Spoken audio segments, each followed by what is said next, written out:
Yo, it's your boy PKM. So years ago, Vlad of VladTV decided to take it upon himself to lie upon the Honorable Minister Louis Farrakhan on some words that he had in his speech, and he twisted them around and made him seem like it was something that it was not. And he decided to also double down and not apologize for that. And that was the day that I stopped watching Vlad. Now, in this video, brother Riza Islam goes on to explain this whole situation. I never made a video about it, but we're going to get into it now. And also just speak on exactly what he did to the minister. Sure. And why that was just so out of bounds. Absolutely. Well, the first thing is, to Vlad, you already know. This is why you haven't brought me on. Don't invite me. Make this very clear to you. Until or unless you apologize for lying on the Honorable Minister Farrakhan, taking out of context a specific phrase he said in the July 4th, 2020 address called the Criterion, when the minister was saying that those who are evil and wicked individuals going under different labels, Muslim, Christian, Jew, etc. He said, we must hurl the stone of truth at falsehood until we knock out its brain. It's a metaphor. Hurl truth at falsehood until we knock out his brain. What he then said when he was interviewing D.L. Hughley, you as well, Mr. Hughley, do not invite me on. You already know, unless and or until you apologize. What he said was Minister Farrakhan said to hurl a stone at... Okay. Now, obviously, we know the community we talking about, but I'm not going to put it in there because we don't know how the algorithm going to play it. You know what I'm saying? Sometimes they get funny style with this. But to this community, which Kanye spoke of in recent videos, listen, Vlad made it a thing to make this a direct shot at this community, which it wasn't.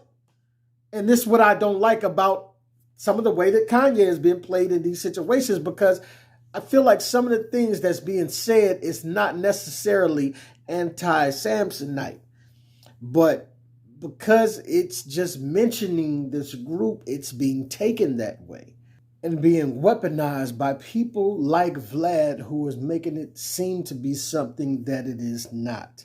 If you pay attention to the words that were spoken, there's no hate in it. Now, let me just say this. That's effeminate as hell. Okay, that's a female dog way of behaving right there. Let me just say that as a man.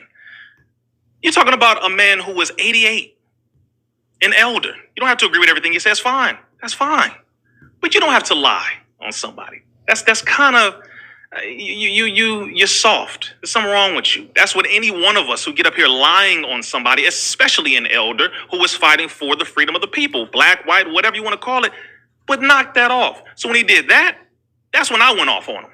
And then that's when you saw West Coast Cam said, I'm not going on. That's when you saw Godfrey, comedian, say, I'm never going back on. That's when you saw Lord Jamar say, I'm never going back on Vlad. Because so you kind of started that whole thing? I don't know if I started it, but I do know I was one of the first people who went out there and said that. Now, while I didn't know at the time of Riza's rebellion against the whole Vlad movement, I did know of Jamar's, you know what I'm saying? Because I avidly watched Jamar and Godfrey, you know what I'm saying, do their thing on there. It was like Jamar was the sole voice of Vlad to me, you know what I'm saying? And a lot of people that watched. And I was so proud to hear those two guys say that I'm not going back on your show, and we're going to keep it like that until you say what you need to say and apologize to the minister, you know what I'm saying?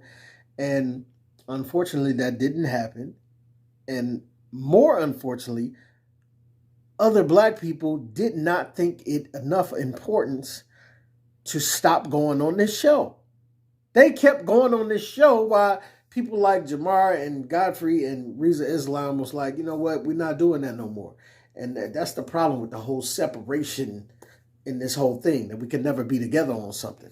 Because again, we have to respect. You may not respect our elders or our leadership. Fine. I do. And we all should be like that. Because if people can openly disrespect our elders, sure, everybody disrespects people to a degree. I get that. But no. There is a limit that we must make it very clear. This is an area that you will not cross right here. Pay respect, have respect. Even if you respectfully disagree, that's fine. Just do it respectfully. And once he was approached with that and we got to him, he knew, he issued an apology, but it wasn't really an apology. It was, a technical difficulty. Like, okay, hold on now. No, no, sir. You lied on this man. And you took his words completely out of context. Apologize. But see, this is my problem with arrogant culture vultures like Vlad. You know what I'm saying? Because we don't like to call him what he is. But Dame Dash is one of those dudes, you love him or you hate him, but he called it like it is. It's a lot of guys in this industry, in these industries that just, they take and they take and they take and they take, but they're not of, but they keep taking. You know what I'm saying? They don't pay back, but they keep taking. Now, Vlad works hard for what he does. But he wouldn't have nothing to work hard on if it wasn't for us. If it wasn't for the black folk that's rapping and spitting all these hot fire rhymes and this, that, and other, and getting into beefs and this, that, and other, for him to keep up with. Vlad is the driest, most you don't even like hearing from Vlad. That's why he don't even show himself on camera. The focus of the show has to be on the artist or whoever he's interviewing, because he's not entertaining. So he relies on us for the entertainment, but he profits off of it greatly. But it is crazy to me how he can get pushback from the community that built him up, and then in the same breath feel like he doesn't need us. Like, what is your boycott going to do? What is Jamar's boycott or Godfrey's boycott going to do? You're not going to hurt me. You know, he can get so full of himself to think that he's that important, even though his whole show revolves around black folk and what we bring to the table.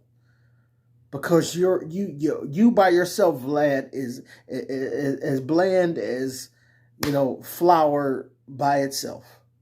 Just eating a tablespoon of flour. That's what you are to the culture. But you think you are the culture because you talk to people who are the culture. When you have people who, frankly, white folks for the majority, but I do know a lot of white people who will apologize. But this one in particular, who is an atheist, but he's a Jew when it's convenient. All of a sudden, you not only don't feel that it's proper, but that it's even beneath you to apologize to Farrakhan. And now I say once again, we get into the meat and potatoes. You know what I'm saying? Riza getting down deep in that dinner plate, baby. You know what I'm saying? Because you, Vlad, are an atheist. So what does it matter to you who is being offended in the religious community? You don't care about none of us.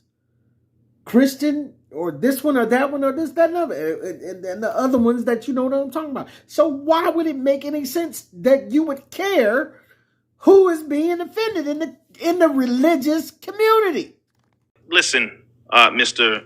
Vladislav, you should be very humble, and we all should. Just make it right. Simple as that. If you lie on someone, make it right. It's just that simple. But until then, like I said, don't invite me. And he's had members of the Nation of Islam on there, but he specifically hasn't invited me, especially after that. I said, no, I don't want you to invite me. I'm not interested. I don't care about fame. I don't care about the views. Don't invite me on until and or unless you apologize to the Honorable Mrs. Farrakhan. Because this is what I'm saying. Don't invite me neither. You got chicken wing? What you got? You got waffles too. You got some waffles to go with the wings or something. You got craft service. What you got? You got a corned beef sandwich station in the back. It don't matter because I ain't coming nowhere. It don't matter if you got corned beef, okay, Vlad? Because your Russians ain't got nothing for me to come through there and want. But look, this is what I'm saying is that us as black people don't have the cognitive ability to stand together. We don't tend to be like, oh, that guy's like, you know what, they disrespecting us, they disrespecting the minister, Godfrey's saying they disrespecting us, Jamar saying they disrespect. Let's stand with them and not go and support this platform. To this day, you got DL Hood, Faison Love, this guy, that guy. Every black celebrity that you can imagine is going through there because we don't see the value in standing together and saying, no, we're not going to support this. We're not going to keep giving you content. Vlad is as white as flour, okay? And as bland as flour. Without us, he has no content.